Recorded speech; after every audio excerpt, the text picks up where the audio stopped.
Hello and welcome to Alicia's channel. Today we're going to be processing some ground beef for long-term storage.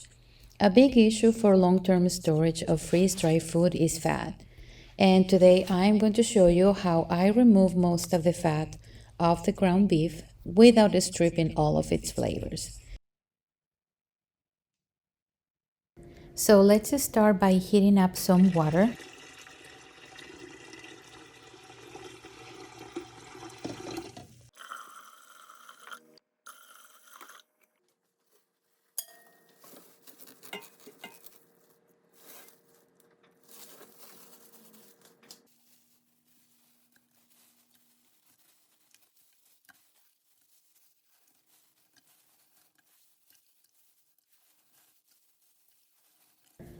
Once the water is hot, we're going to start dropping some small pieces of meat. The reason for doing this is to make sure you don't have one big single chunk of meat.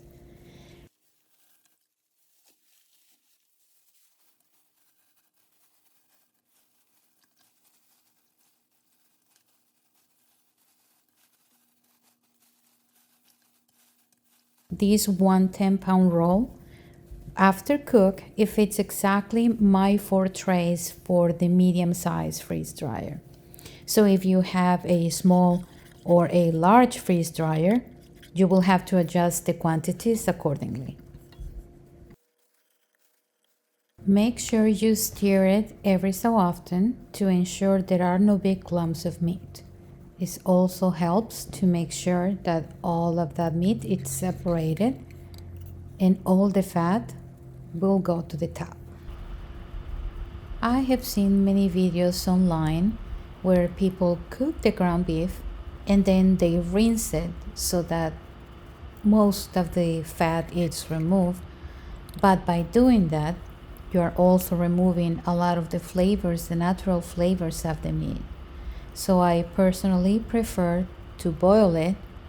That way, most of the flavors and the fat will remain on the broth. Then afterwards, after I'm done processing the meat, I save the broth and I usually can it. Then afterwards, I can use it for any of my recipes, but the most delicious one and the one that I use the most is for making rice.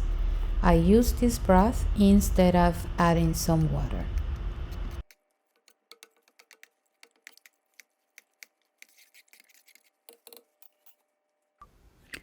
Once all the meat is done, we're gonna let it boil for about 25 to 30 minutes.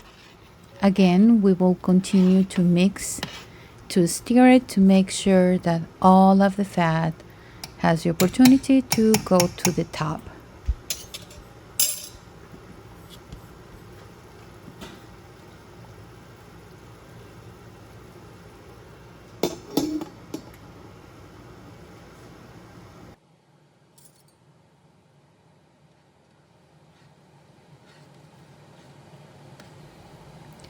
After the meat is boiled, you're gonna let it cool down. Once it's cooled enough to store it in the refrigerator, I usually leave it there overnight. That's enough time for the fat on top to get hard, and it's much easier to remove it.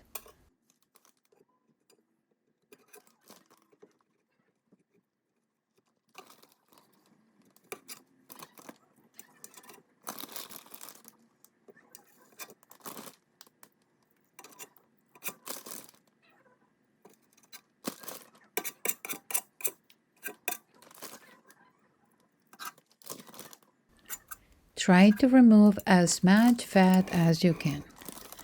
After you're done with this process, you're going to reheat the pot so that all that gel can liquefy again and we're able to access the ground beef.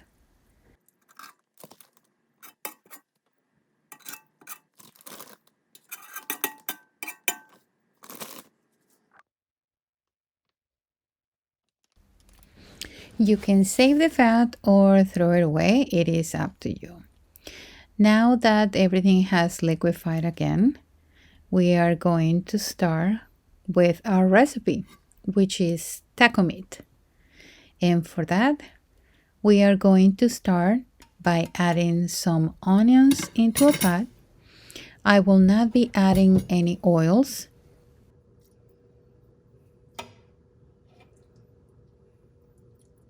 The purpose of this is to use as little fat as possible.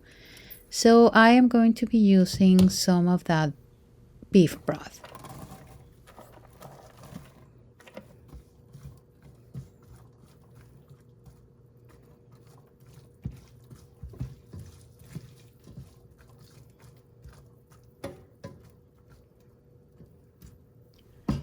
We are going to be cooking these onions until they are caramelized, or as close as you can get with caramelization without using fat. So it's up to you if you want to use a regular salt. In this case, I am using adobo as replacement for salt.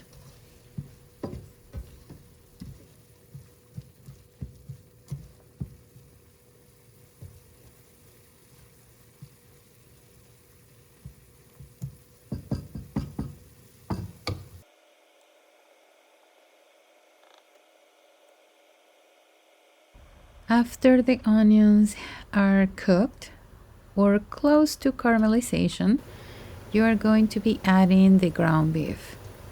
Try to strain as much of the liquid as you can. Since you do not want a soupy consistency, you want them to be wet enough to be able to mix all the ingredients we're going to be adding. And after mixing, we are going to start adding some spices. In this case, I do not have any fresh garlic, so I am adding some ground dry garlic. Make sure you mix everything well. And if you like spicy food, you can add 1 can of chipotle sauce. This will add a little bit of a smoky and spicy taste. Now, when you're at the store, you better be careful because usually the chipotle sauce is right next to the chipotle peppers and they are much more spicier than the actual sauce. So you want the chipotle sauce, not the actual chipotle peppers. The next ingredient is optional. I am adding the juice of 1 orange and some extra adobo since I am not using any salt. We're gonna mix that well, and for sweetness I am going to be adding some barbecue sauce. Unfortunately, I am almost out of it, so I will be adding some additional items later for sweetness. But next we're going to be adding some corn, some sweet corn.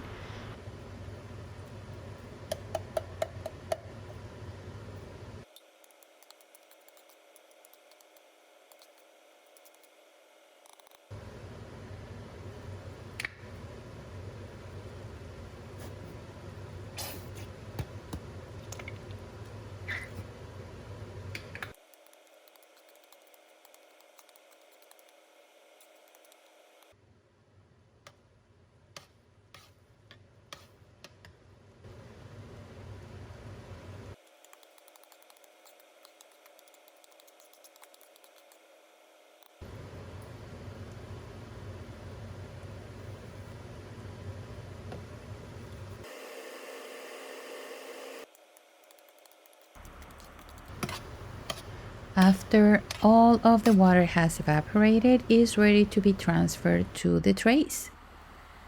I don't wait for it to cool down, I just do it right away.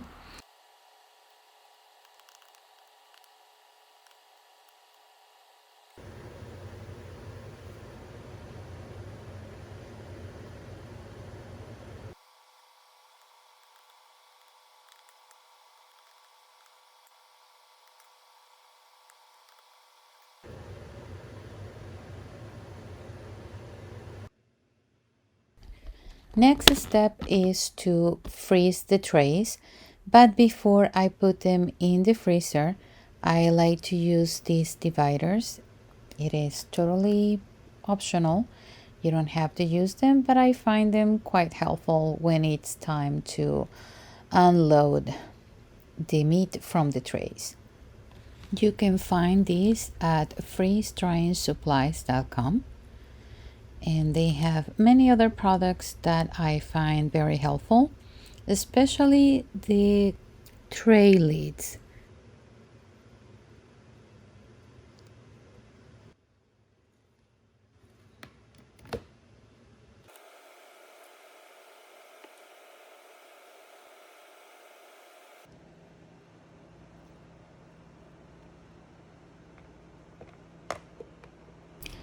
After covering them, we are gonna get them ready to go to the freezer.